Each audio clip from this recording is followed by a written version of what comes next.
programa de domingo, que é o Duplo Expresso de domingo, é um programa de debate. E com Maria Lúcia Fatorelli como convidada, realmente é um programa para um debate bom. Maria Lúcia Fatorelli é sempre garantia de qualidade na informação e qualidade no embate contra os avanços daqueles que querem destruir a proteção social, o Estado Social brasileiro. E eu apresento o programa com Rômulus Maia, que eu tenho certeza que compartilha desse mesmo pensamento. Rômulus, boa noite, Rômulus. Boa noite, Wellington Calazans. Boa noite para quem está nos assistindo no Brasil e em outros países também, da diáspora brasileira pelo mundo.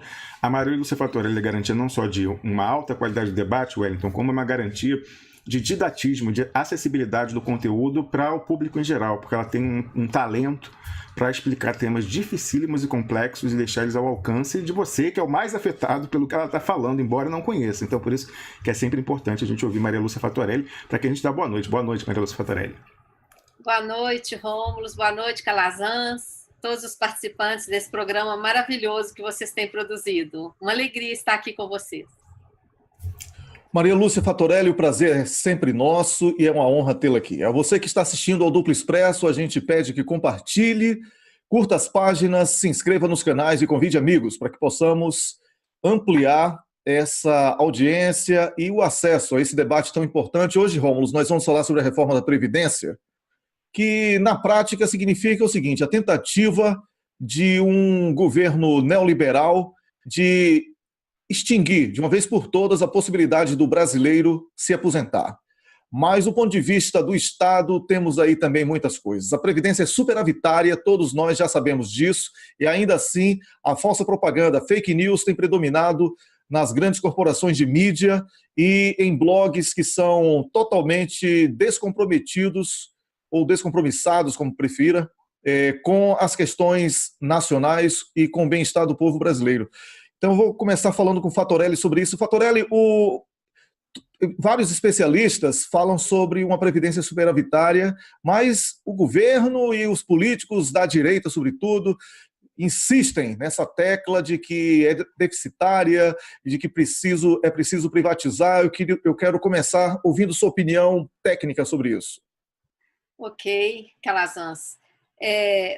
Esse debate é super importante. Eu parabenizo pelo programa ter pautado, porque vocês devem ter acompanhado esse final de semana, né, a conclusão lá da presidência, da decisão sobre a presidência do Senado, a presidência na Câmara na sexta-feira. Todos dois já se pronunciaram de que é fundamental fazer essa tal dessa reforma da Previdência. E a reforma que está na pauta não é uma reforma, é uma contra-reforma. Porque a gente reforma a nossa casa, uma roupa, para aquilo ficar melhor, né? Assim, reforma é sempre para melhorar. Ninguém reforma a sua casa para piorar, para tirar um piso e colocar uma lama, né?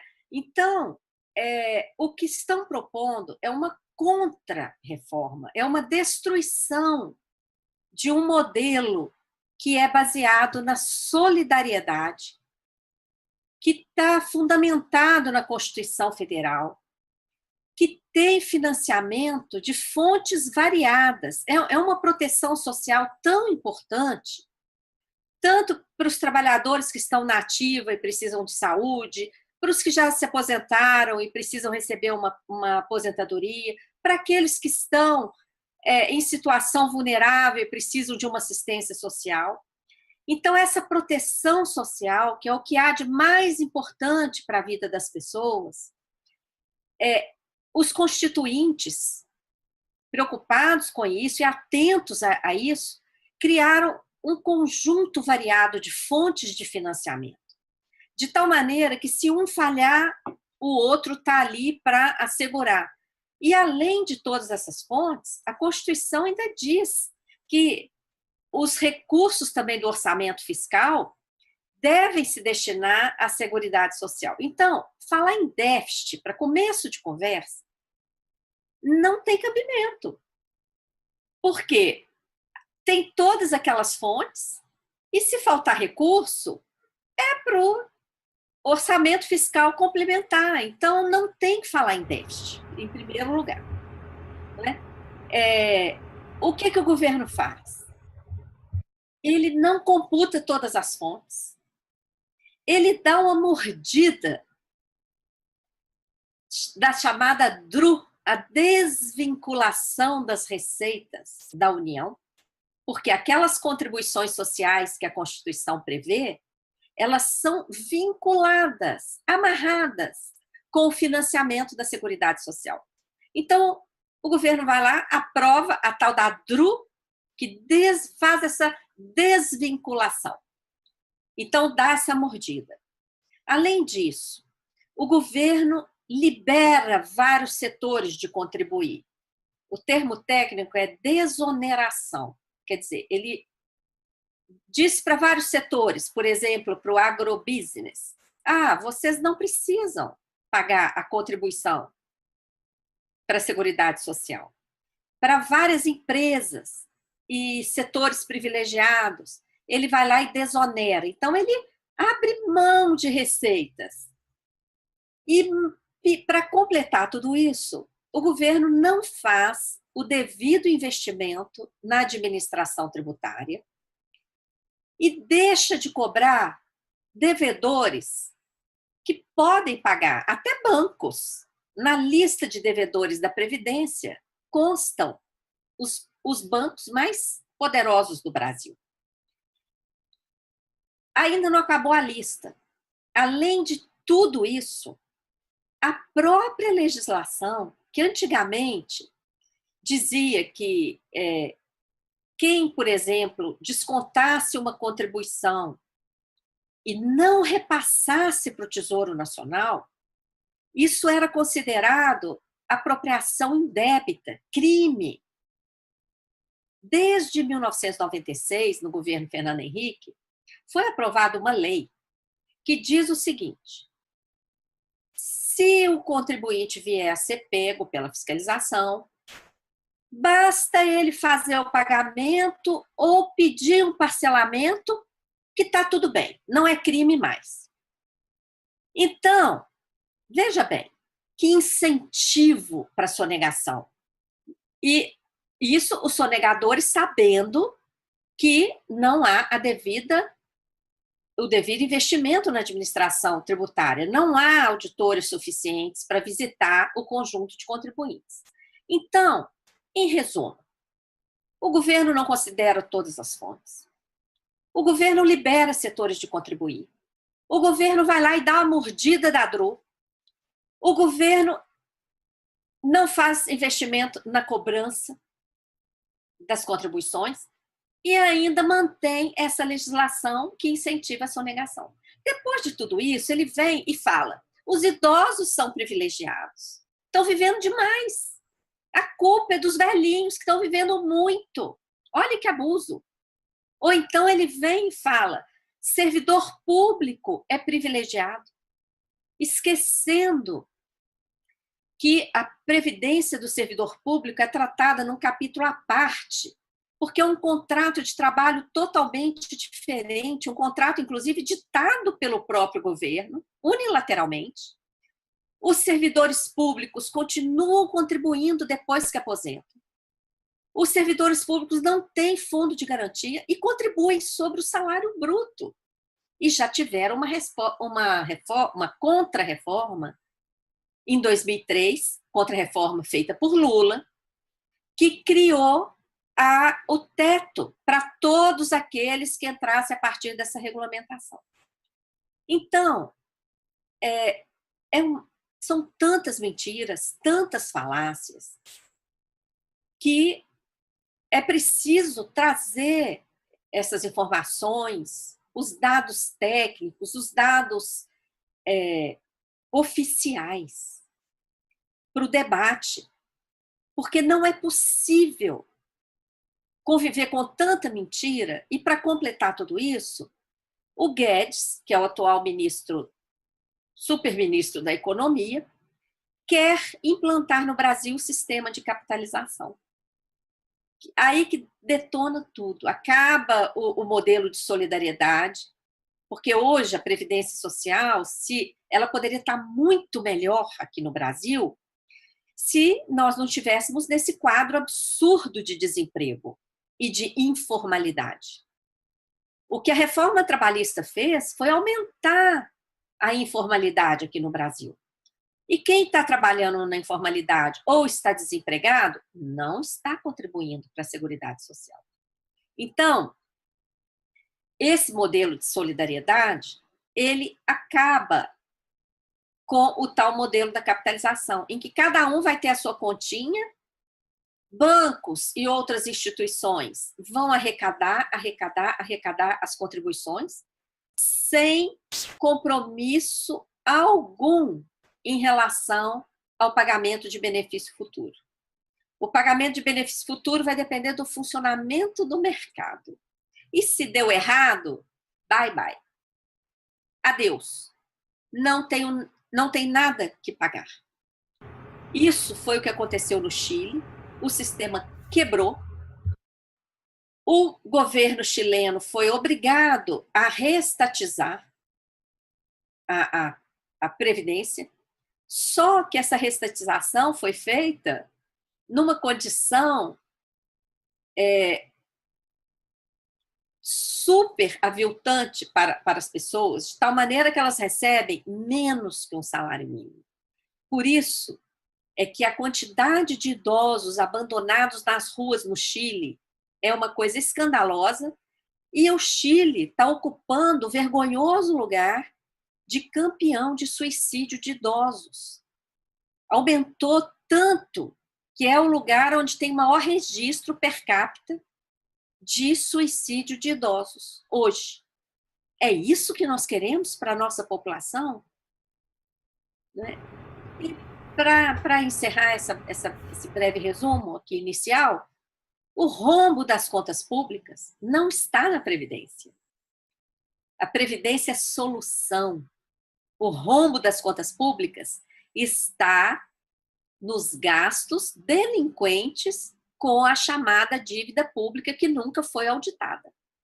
Então, esse é o argumento que nós vamos partir para a briga, para a luta. Vamos abordar esse novo Congresso. Nessa terça-feira, deputados e senadores já vão receber a primeira cartinha da Auditoria Cidadã. E abordagem com os folhetos daquela questão da securitização também. Então, vai ter muita luta, as entidades já estão se organizando, os nossos núcleos já estão começando a fazer reuniões. Essa semana, o Núcleo de Alagoas já fez uma reunião com vários sindicatos lá em Maceió e já está assumindo a dianteira, porque se nós precisamos fazer algum ajuste nas contas públicas no Brasil, esse ajuste não é na Previdência. Esse ajuste é nos gastos com a chamada dívida pública. Muito bem, Maria Lúcia Fattorelli, ótima introdução aí para a gente começar o debate.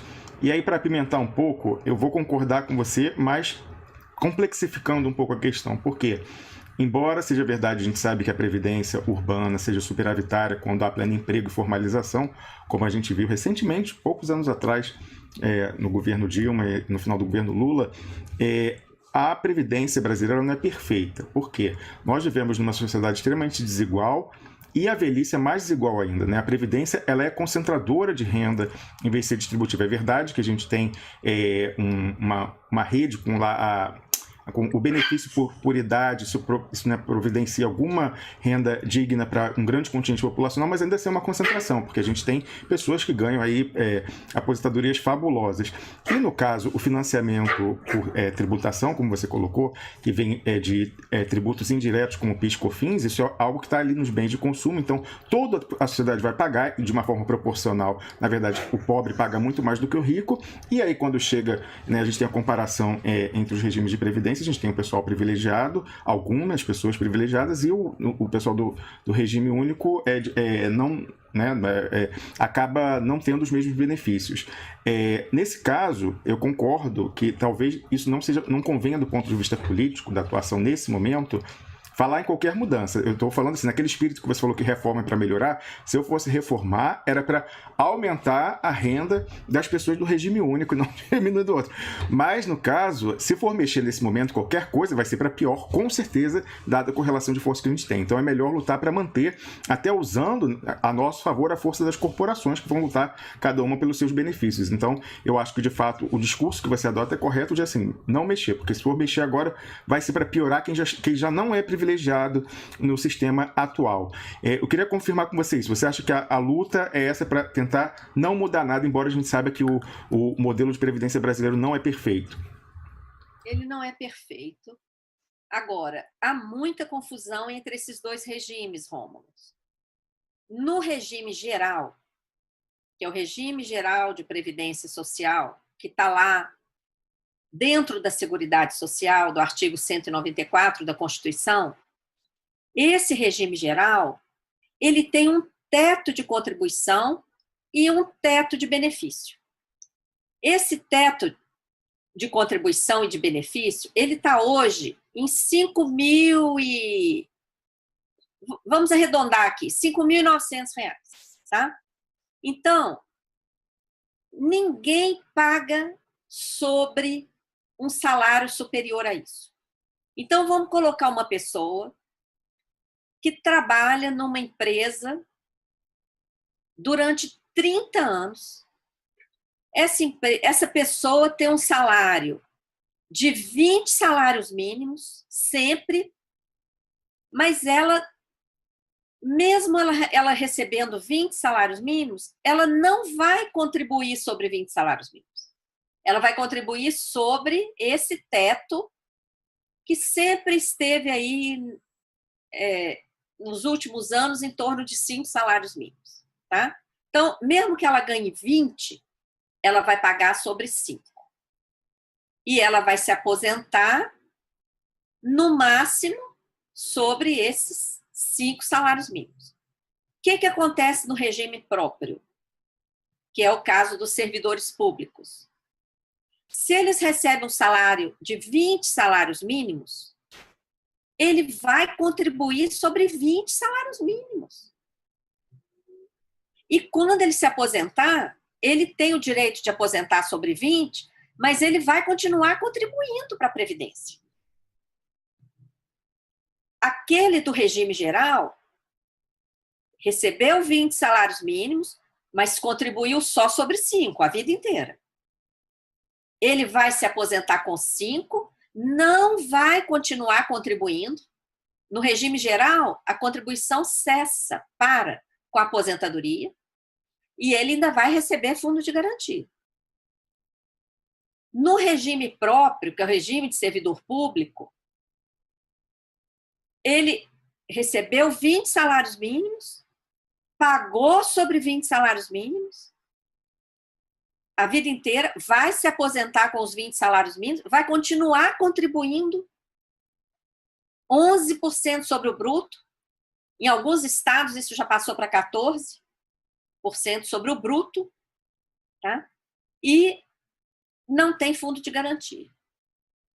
Então, são regimes distintos, e a relação dos servidores públicos com o Estado é uma relação diferenciada, é uma relação de exclusividade, é uma relação... A gente não tem hora extra. Servidor público do regime geral, do regime próprio, perdão, não seletista, não tem esse negócio de hora extra.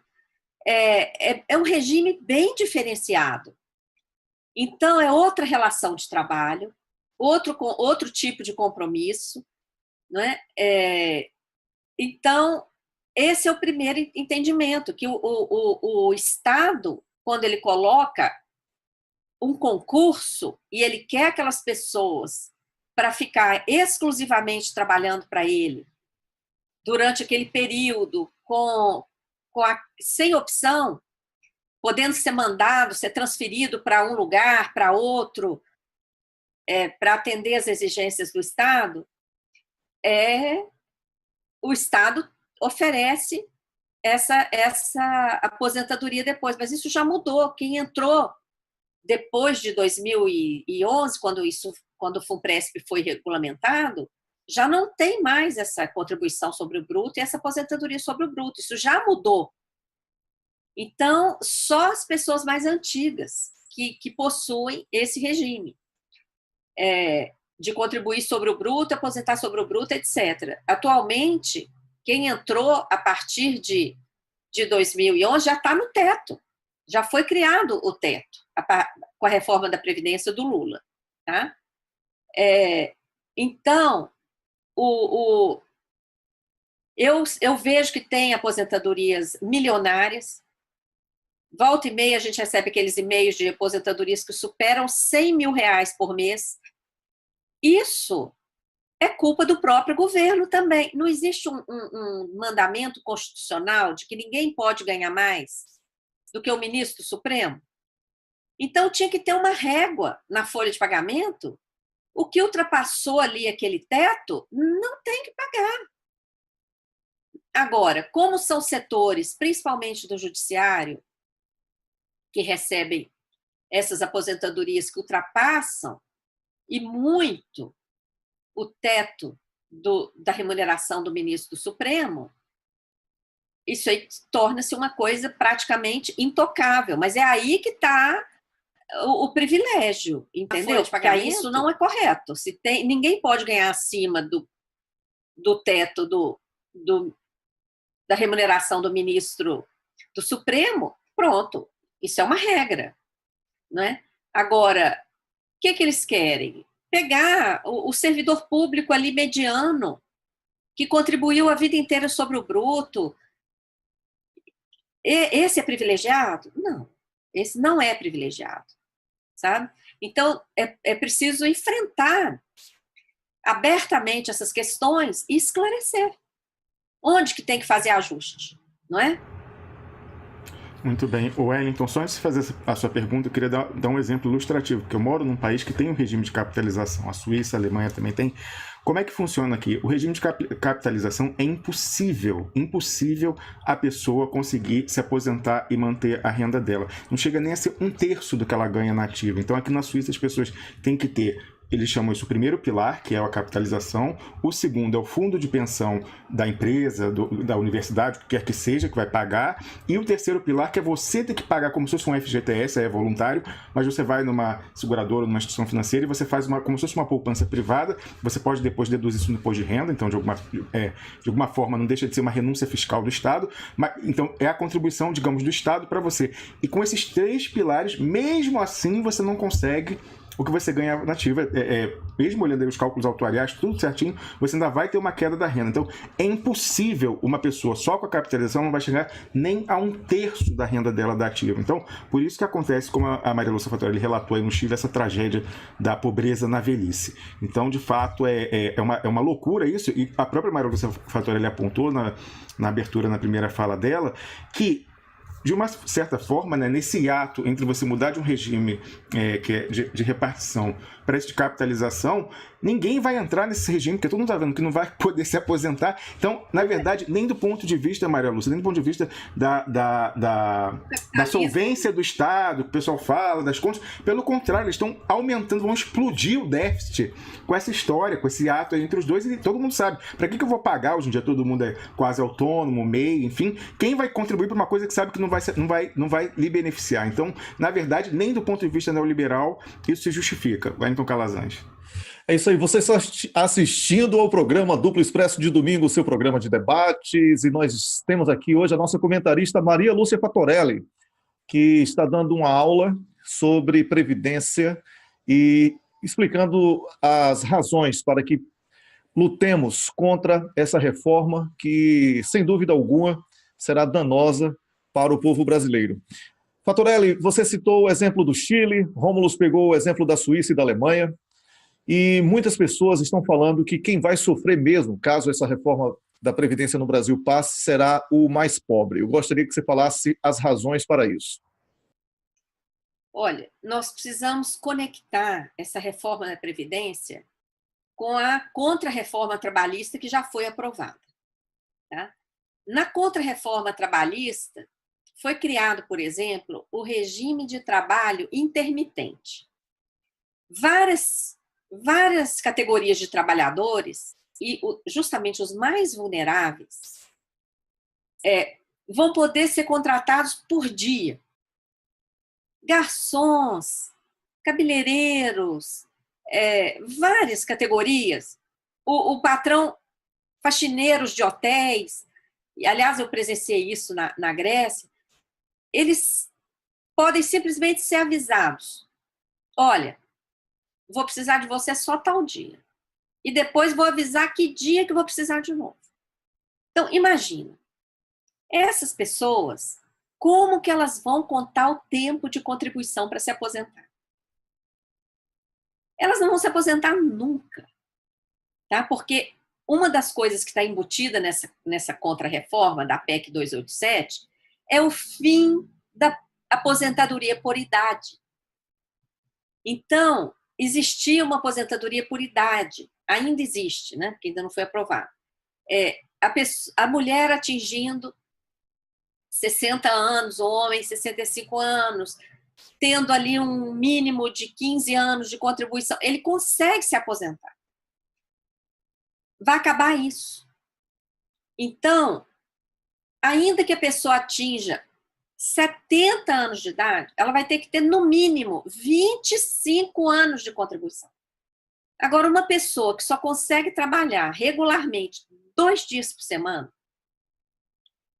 ela vai precisar de 60, 70 anos de serviço para se aposentar. Ela vai morrer antes disso.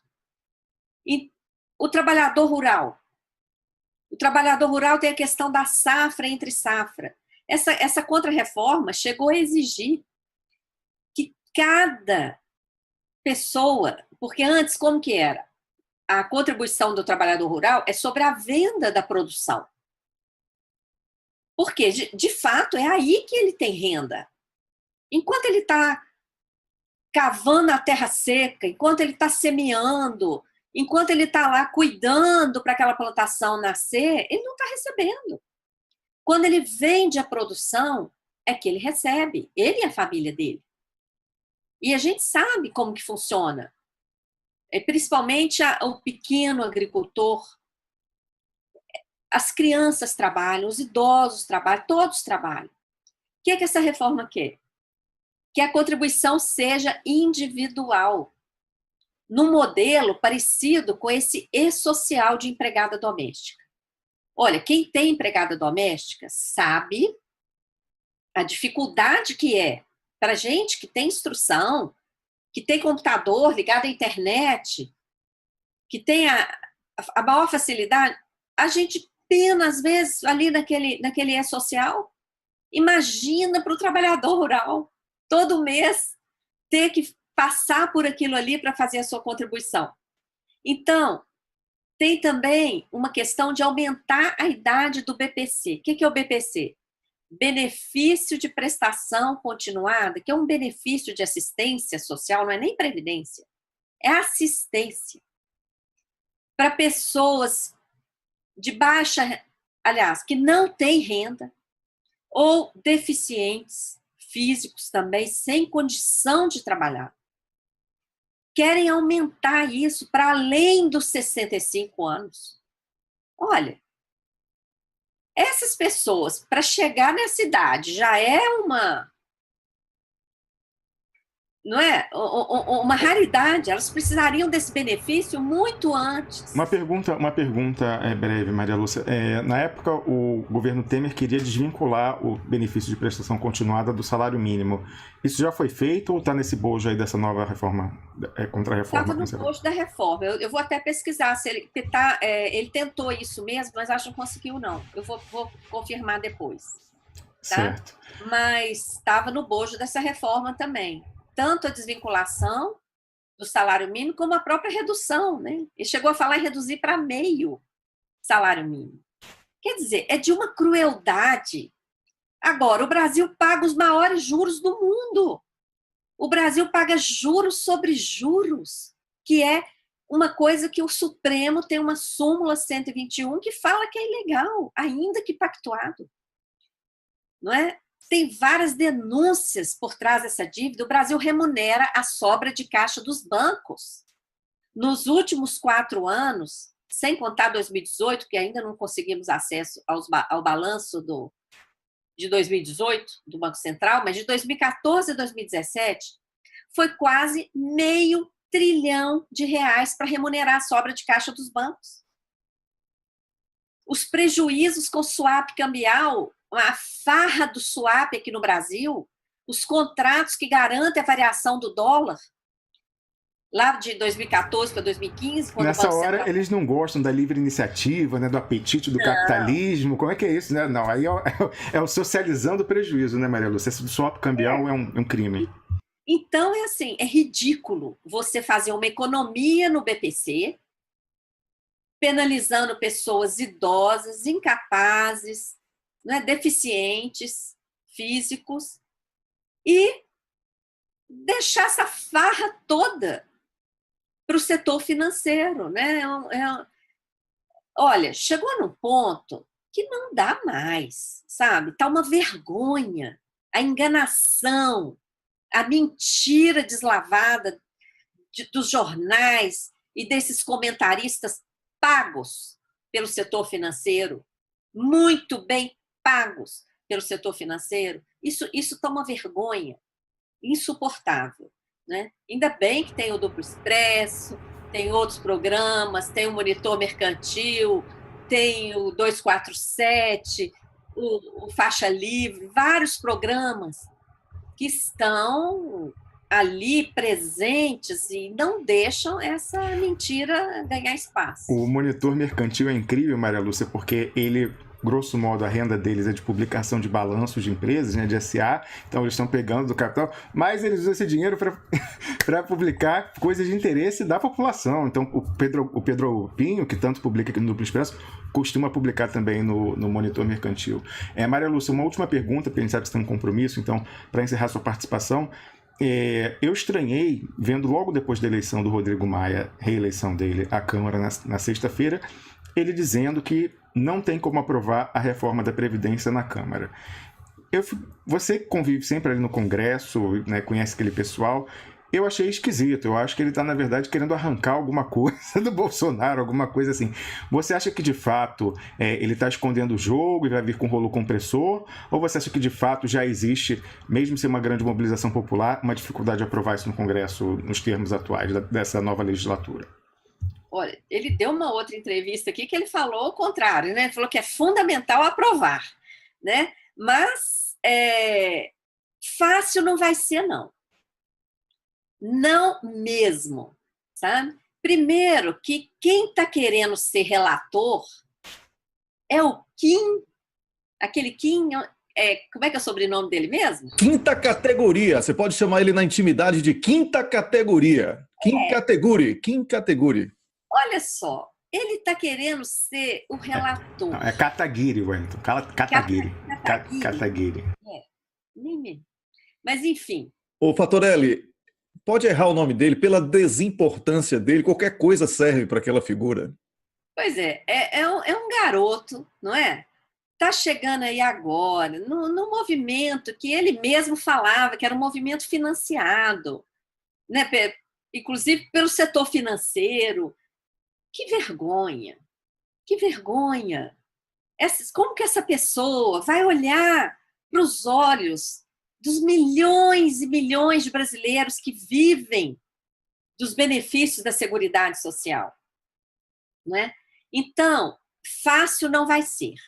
E eu vou te falar, se acabar de ser aprovada a reforma tributária, que faz parte da PEC 293 de 2004, é uma PEC que ficou lá parada há muito tempo, porque na época a CNBB fez uma nota fortíssima e ela foi tirada de pauta.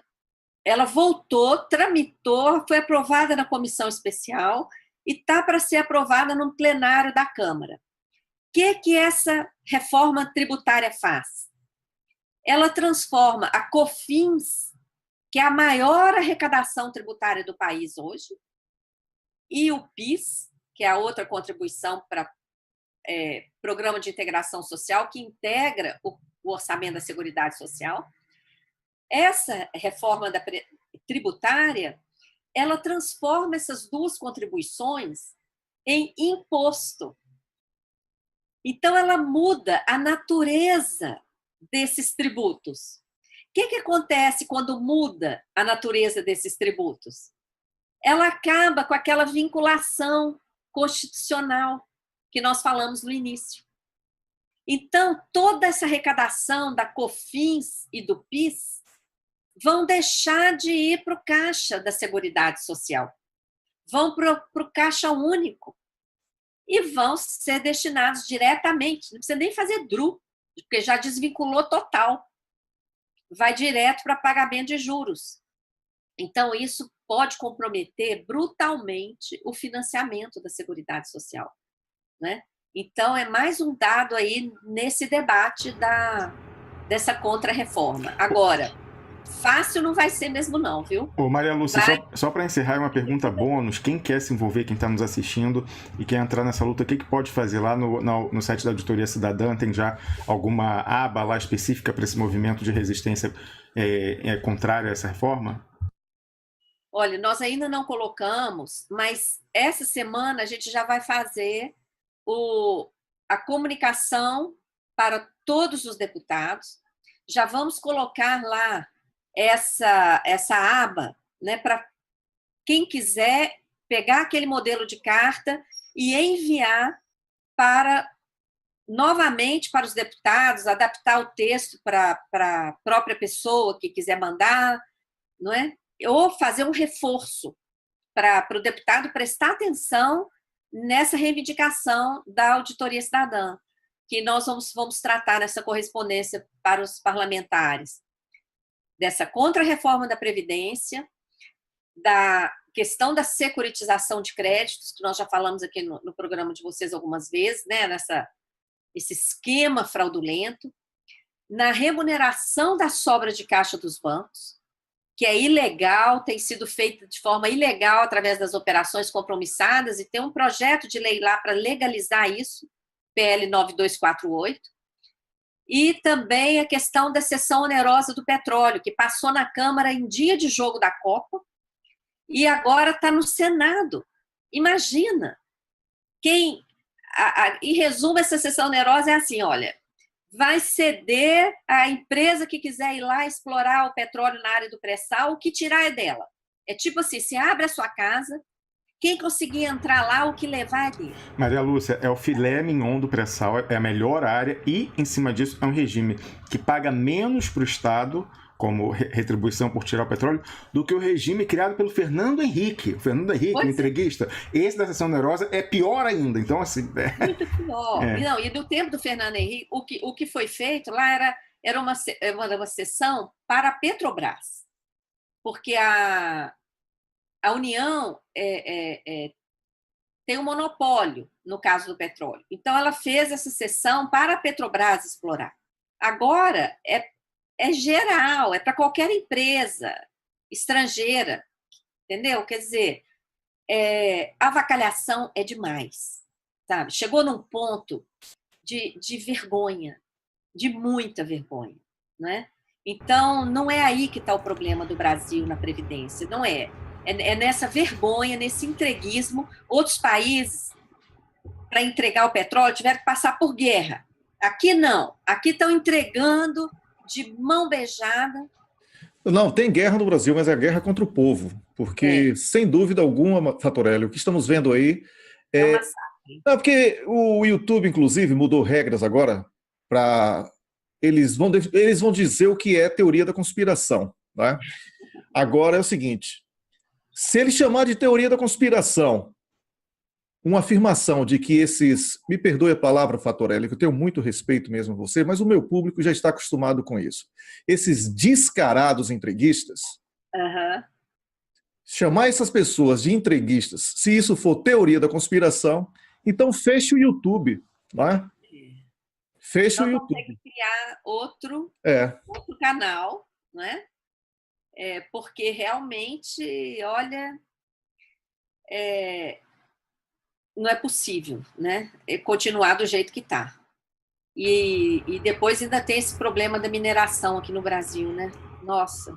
Pois é, mas olha, vai ter que ficar sotaque, essa conversa vai ter que ficar para outro dia, Fatorelli. Você tem um horário aí, faltam 13 minutos para o seu evento, que é pertinho aí de sua casa, mas eu quero agradecer a você por mais uma participação e quero dizer a você que o Duplo Expresso é a sua casa e que toda a sua luta é a nossa luta, tá bom, Fatorelli? Muito grata, parabéns para vocês e peço que continuem fazendo aí a propaganda para que as pessoas acessem a página do Facebook da Auditoria Cidadã da Dívida, curtam, compartilhem, porque senão o Facebook também derruba, e a nossa página web, auditoriacidadã.org.br. Muito grata, parabéns para vocês aí e vamos que vamos. É isso aí. Muito obrigado a você, Fatorelli. Conversamos aqui com Maria Lúcia Fatorelli, comentarista aqui do Duplo Expresso, ela que é coordenadora da Auditoria Cidadã da Dívida.